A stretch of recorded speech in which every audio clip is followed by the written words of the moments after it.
Ոչ թե մեկ, այլ միանգամից մի քանի անհավանական թվացող իրադարձություններ նախատեսել 2025-ը Հայաստանի համար։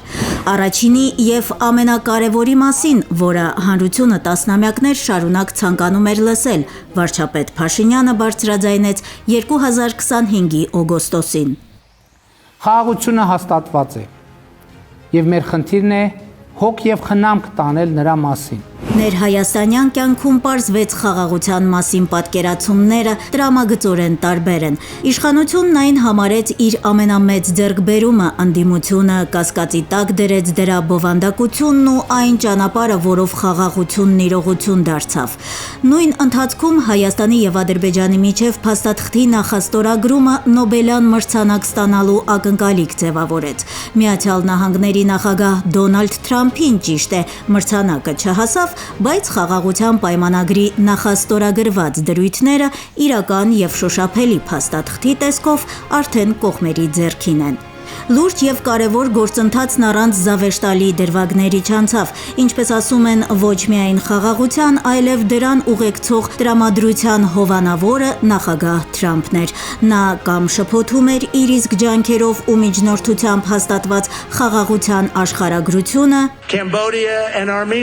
կամ էլ գլխավոր դերակատարների անունները օգտագործելով իմ լավ ընկեր, մյուս տղա, հզոր տղա ձևակերպումները։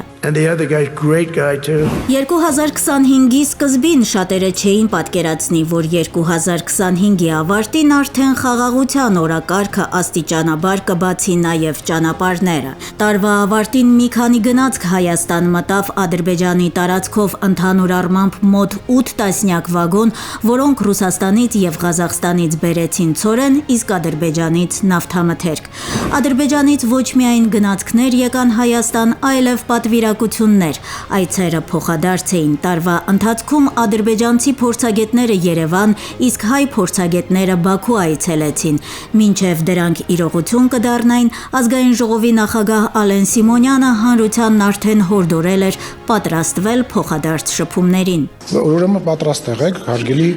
լրագրողներ, հարգելի ժողովուրդ։ Ադրբեջանական պատվիրակությունները այցելելու են Հայաստան, հայկական պատվիրակությունները այցելելու են Ադրբեջան։ Իհարկե կան հարցեր, որոնք պետք է քննարկվեն։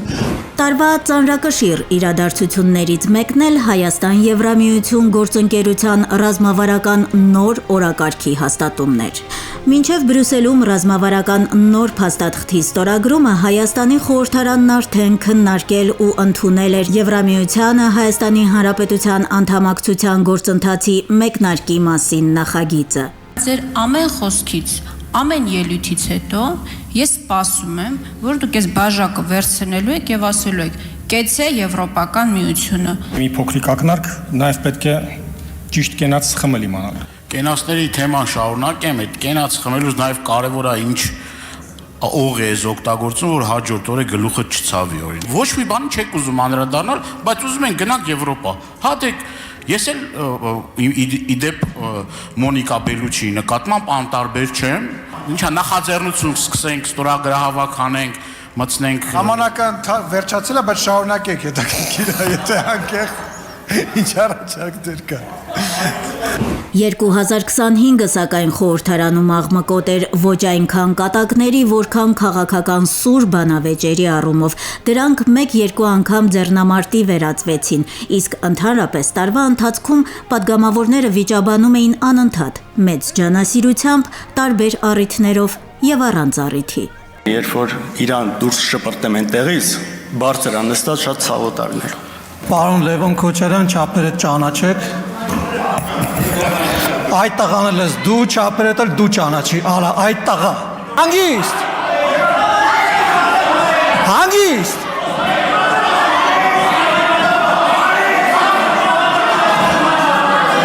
Տարվա ընթացքում ազգային ժողովն օրենսդրական նախաձեռնություններից բացի այլ հարցեր նույնպես քննարկեց, падգամավորներին անձեռնմխելիությունից զրկելուց մինչև Լեռնային Ղարաբաղի հարցով 3 տասնամյակ բանակցված ու հրապարակված փաստաթղթեր։ Այդպես էլ արկախված մնաց վարչապետին անվստահություն հայտնելու ընդդիմադիրների ցանկություն մտադրությունը։ Բավարար ձայներ ապահովվեցին միայն հարցը օրակարգ բերելու համար, ինչի պատճառով մտադրությունը ցանկություն մնաց։ մնաց։ Իսկ նիստերի դահլիճում ընթացած տարբեր քննարկումներում ընդհանուր էր մեկ բան՝ իշխանություն ընդդիմություն բանավեճը, փոխադարձ մեղադրանքներով ու վիրավորանքներով, երբեմն հումորային ակնարկներով։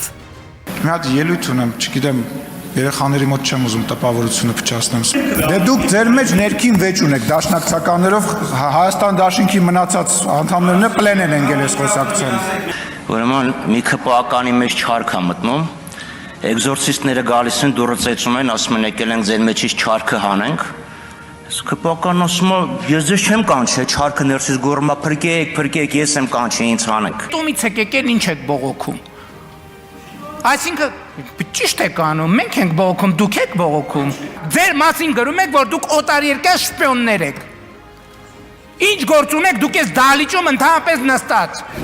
Գործակալների թեման կարմիր գծով անցնում էր ողջ տարվա ընթացքում, այն հատկապես սրվեց իշխանություն եկեղեցի հարաբերությունները պարզելու ընթացքում, անկախ Հայաստանի պատմության մեջ հերթական անհավանական թվացող իրադարձությունը տեղի ունեցավ հենց այն համատեքստում, որը իշխանությունը բանաձևեց որպես եկեղեցու բարենորոգում, ընդդիմությունը արշավ եկեղեցու դեմ։ Գործընթացը սկսվեց անընդունելի ձևակերպումներից, անսովոր առաջարկներից, որոնք անգամ համացանցում մեմեր ստեղծելու առիթ դարձան, իսկ զուգահեռ պատարակները հանգեցրին անգամ հանրային առճակատման մայրաթոռում։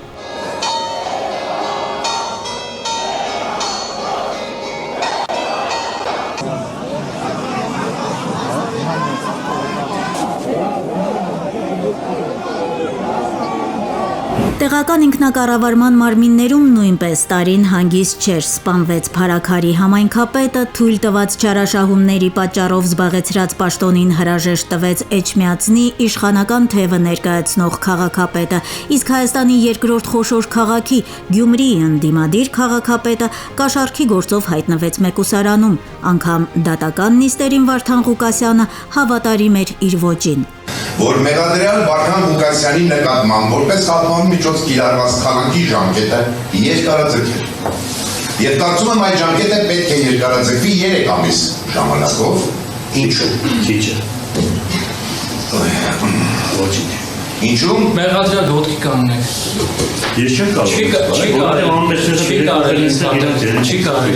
կարող։ Այն ինչ տարվա ընթացքում կատարվել է Հայաստանի քաղաքական դաշտում, նախկին падգամավոր Անի Սամսոնյանը ձևակերպում է մեկ նախադասությամբ։ Նիկոլ Փաշինյանը Հայաստանում ինչքան կեղտ կա, հանել է ջրի երես, բայց ինքը այդ կեղտը չի մաքրում, ինքը խաղում է այդ կեղտի հետ։ Շատերի համար, եթե ոչ անհավանական, ապա անսովոր իրադարձությունների ցանկում սոցցանցերում Հայաստանի վարչապետի ակտիվությունն է։ Եթե նախկինում նա օտարերկրյա գործուղումների ընթացքում անպայման հեծանվային զբոսանք էր անցկացնում, նաև տարբեր քաղաքների ենթակառուցվածքներն ուսումնասիրելու նպատակով, ապա 2025-ի նորամուծությունը տարբեր միջավայրերում երաժշտության տարբեր ձևավորումներով, բայց նույն սրտիկների ժեստով լավոր մաղթելն է։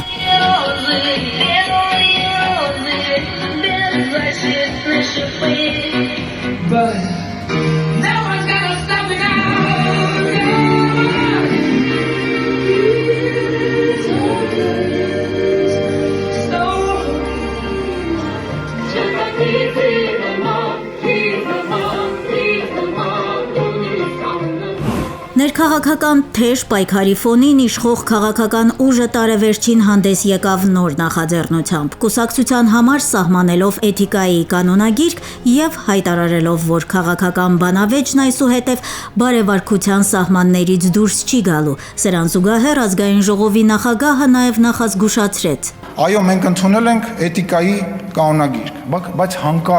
հանկարծ չսխալվեք։ Բոլորդ ձեր պատասխանը օրենքի սահմանում ստանալու եք։ Նախընտրական 2026-ին իշխող ուժը կոչ է անում ընտրապայքարի մեջ մտնող մյուս ուժերին էլ որդեգրել էթիկայի կանոններ և նախընտրական շրջանում հետևել դրանց 2026-ի ընտրությունները պատշաճ անցկացնելու համար։ Լենա Բադեյան, Ռադիոլուր։